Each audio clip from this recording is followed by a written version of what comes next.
What are common issues during the home restoration process? What are common issues during the home restoration process? A big one is communication. For many customers, this is the first time you've gone through something like this. So while we're trying to help you, we're also trying to educate you on how this goes. So education's a big part of it.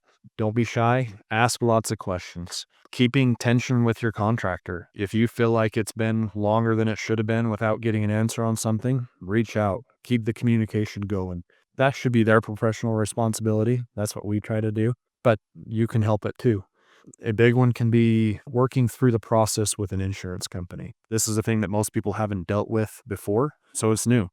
And there may be the optic that I have my claim and then I have a check from my insurance company a day later and off we go to get things fixed. And the reality is that often takes a lot more work than that. The claim process, best case scenario is it's taking multiples of days, but it's often going into weeks and sometimes can take months, unfortunately. We do our best to control that and to limit the time on that. That can be something that makes this already difficult process even more difficult. Our approach on that, though, is we just really want to be a partner with both our customer, the property owner, and with the insurance company. Working together as partners is the best way to expedite the process and get you back to home as quickly as possible.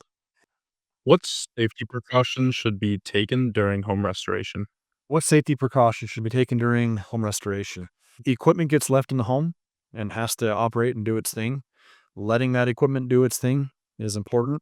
A lot of times that equipment's pulling a lot of power, so there's some electrical shock risk in really messing with it. A lot of that equipment to run effectively needs to run around the clock, so turning it off and on can really, maybe not so much be a safety issue, but can really delay the process. Homes are intended to be fully constructed to be lived in, and when you're going through a home restoration, sometimes a portion of your home is deconstructed. Holes in walls, holes in floors, tack strip exposed.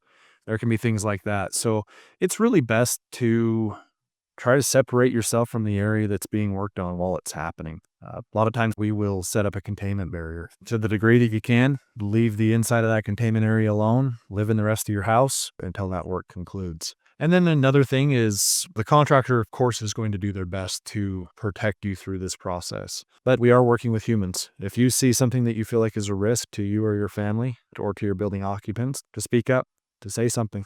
We all want to do this safely. I feel like the best way to get that done is to work together as a team.